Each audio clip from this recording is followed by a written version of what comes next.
Well, hello everyone. I'm glad you could join me again for another one of my podcasts. I appreciate you stopping in and watching another one. Today, I want to talk about county jails and judges, and a lot of things a lot of issues has come up all across the state in Tennessee, and it's happened here in my home county, and so kind of share some information with you and get some things on your mind to think about, whether your county's already built a new jail or they're debating building a new jail or whatever. I want to share some thoughts with you. So with that, I asked you to share this information, and if you can follow me on my Facebook page at Charles Cook, and on YouTube at Charles Cook 52, and on Rumble as well as at Charles Cook 52 on Rumble. So, as I said, and if you do, please like and share the page, or on Rumble or YouTube. Subscribe and click the bell so you get the notifications when I do upload a new video. So now that we got that out of the way, we'll get into this, and we'll try to make this a quicker video than I normally do. So we have a lot of issues throughout the state of Tennessee, probably the country as well, of overcrowded jails. And here in the case where I live in Hamilton County, we had our jail was decertified. We got in trouble, supposedly got in trouble with the state of Tennessee, where they come in and was going to mandate, hey, we're going to find you, we're going to force you to build a new jail. They was afraid that the federal judge was going to make us build a new jail or whatever. And basically what we ended up with, the sheriff and the county commission at each other's throat over it. And every time we seen media reports, it was the county jail was overcrowded. It was in poor conditions and stuff. And the county commission won't um, issue the money to build a new jail and or make the corrections. And the county commission was like, well, it's taxpayer dollars, and we really don't want to make that decision. So it's went on for several years, and finally, this year or last year, they decided that they were going to build a new jail. It's going to cost not only a new jail, but it's a justice center with it, and it's going to run us probably a little over $100 million. And all we ever seen as in the media, as I said, was the sheriff basically against the county commission against the sheriff, county mayor against the sheriff, county mayor trying to poke the county commission to get things done. But we really didn't look into it any further than that. And had a situation happen a couple months ago. A friend of mine and I were having a conversation, and we were talking to a county commissioner, and we were talking about the new jail being built. And my friend made the statement. He said, I bet you $20 that within 6 months of the new jail being built, it'll be just about at capacity. And because of the nature of being able to house state inmates and making money, making more money from that. And that county commissioner said, "Well, we don't have nothing to do with that. That's the state." And so I made the statement. I said, "Well, shouldn't you all be? Shouldn't you all, as a county commissioners, be pushing back against the state for that and tell them to house their own prisoners?" And he got mad. Then he got upset. He said that was a personal attack on him, that I would make that statement. And of course, I know politics and politicians, they all get really nervous at election time. They're like deer season. they can hear a gnat sneeze at 500 yards. They're real sensitive to things. And so I knew something set him off other than just the election. So I got to studying on it and thinking about it, and you know, there's something to this. And so this is what I've come up with. Yes, when someone is charged with a crime and they are convicted, they are put on trial by the state, and then once they're convicted, they are supposed to be sent to state prison to serve their time. Now, what happens is, a judge may, or the prosecutor and the judge may come up with a deal that says, hey, you plead guilty, we'll let you serve your time in the local jail so your family can see you, or, we don't send you to the state prisons. And, that may be all well and good. But here's the situation. In my county, the judges that issue that send these people, sentence them to prison terms or jail time, sit right upstairs of the jail that's downstairs, that's overcrowded and been decertified. So the judges upstairs knows the conditions downstairs, and yet they keep putting people in there and overcrowding that jail and causing issues. There's been fights, there's been deaths and everything in that jail. And I think there's a multi-million-dollar lawsuit from a family now against the jail and the sheriff and other people.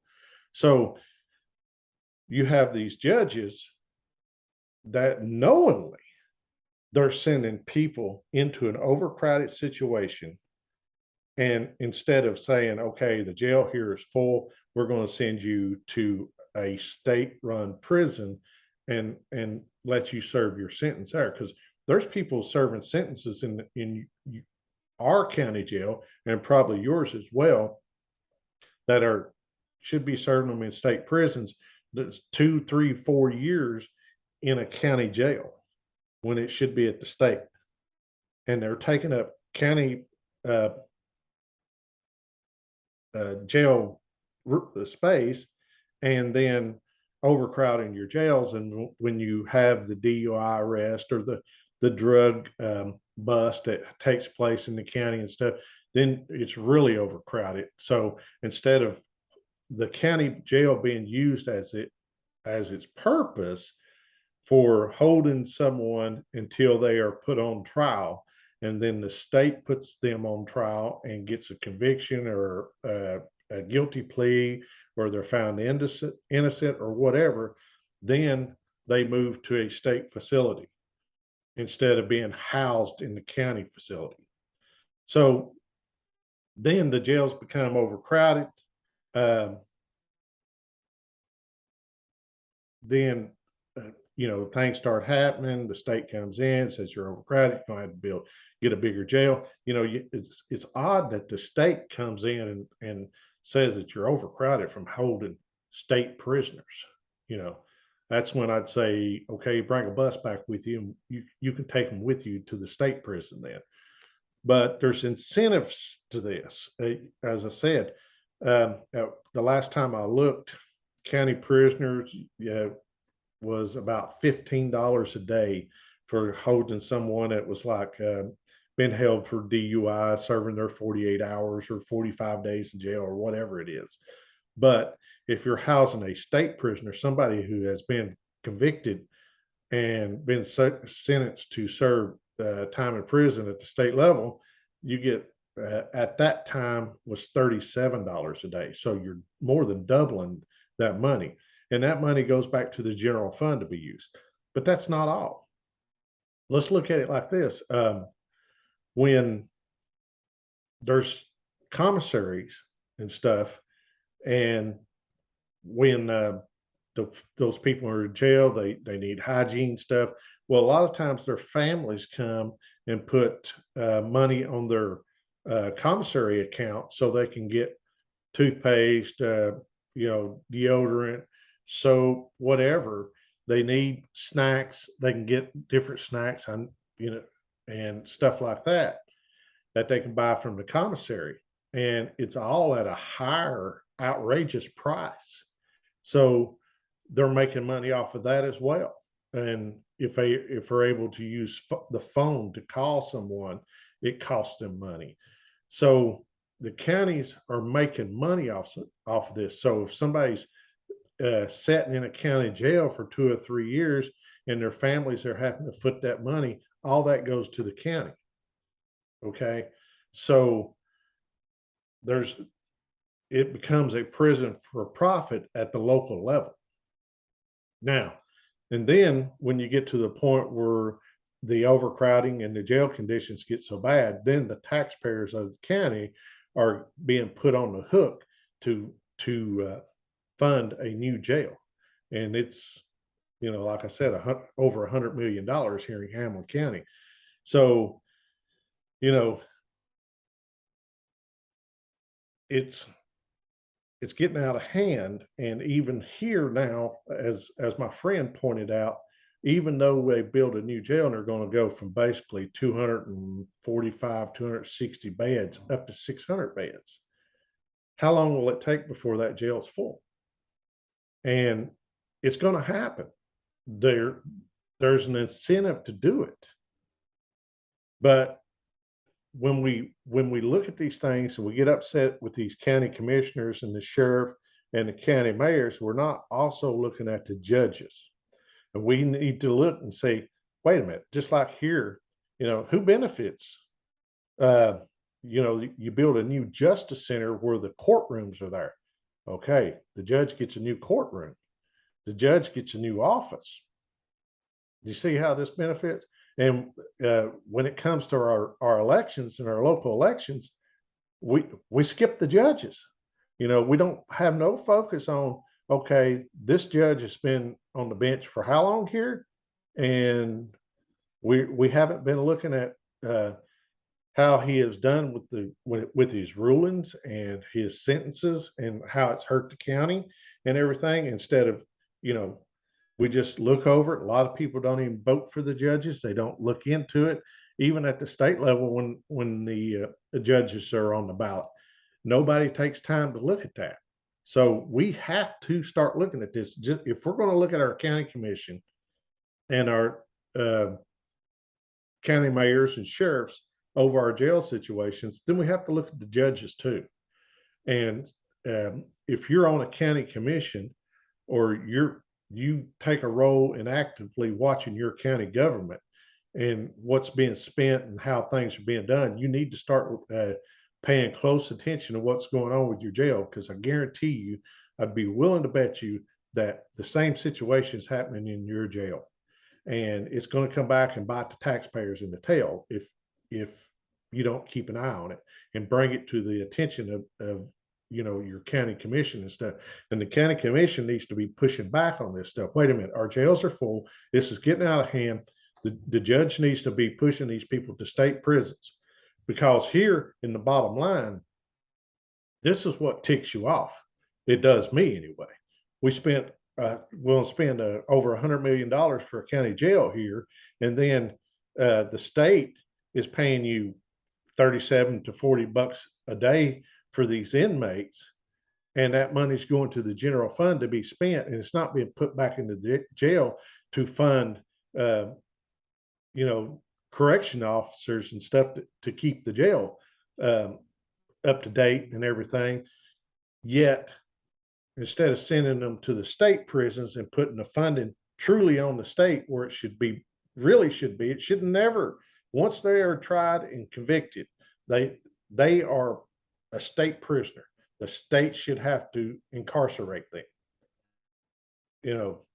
We can make an argument over whether the conviction was right or wrong later, but the fact is, if they're convicted, then it's on the state to take care of them, not the county, and they should be sent to the state prison, and the state prisons system should be dealing with that. But no, the states are dangling that carrot in front of the counties with this money, and it's actually hurting the taxpayers in the county. And then the state turns around and gives nearly $1 billion to Ford to build a plant in West Tennessee next to Memphis. And, then Ford comes in and starts trying to tell our state government how they're going to start running things and doing things with their liberal policies that they back. And it's all coming back to bite us. So we got to keep this in mind. Yeah, we're going to get a new jail here in Hamilton County. They're already building it. We know that. But the county commissioners and the citizens of Hamilton County have got to get this in their mind that, hey, we cannot allow this jail to be filled to capacity and all this stuff keep happening, because hiring people to run that jail and everything is going to cost us more, over the long run. Once the jail is paid off, that staff is going to continue to eat at us like a cancer, as taxpayers. So we have to keep this under control. You can't let this get out of control once that new jail is built. So I hope you keep this in mind. We have to put the focus back on this county commission and the sheriffs and the county mayors to say, whoa, wait a minute. We're not going to do this. You send these, you've got to tell these judges, you send these state inmates to state prisons and let the state take care of it. Because all we hear from these state legislatures is, oh, we've balanced our budget. We've done such a great job. We do so much better than the federal level. We balance our budget every year. That's only because there's a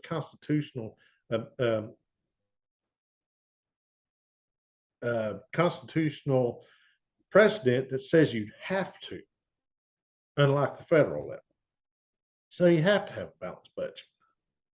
So let's focus on that, keep that in mind, and let's make sure that we hold these people accountable and don't let this happen again 30 years down the road. And, that we end up having to pay $200 million for a jail. By the time the federal printing press gets done, we may be paying $300 million for with inflation and everything. So keep that in mind. And I just wanted to put this out there to maybe help folks throughout the state that's dealing with these issues with county jails and overcrowding. Don't just look at the county commission or the county mayor or the sheriff. They're all in it, but you need to look at the judges too, and start having your county commissioners bring this up to them and say, you got to start pushing back at this. It's your job.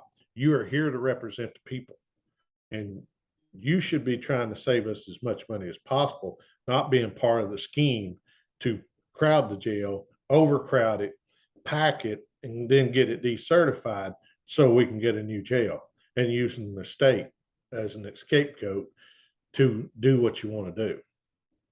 So with that, I appreciate you joining me. I hope this will raise some awareness of what's going on with these county jails and the overcrowding in your area.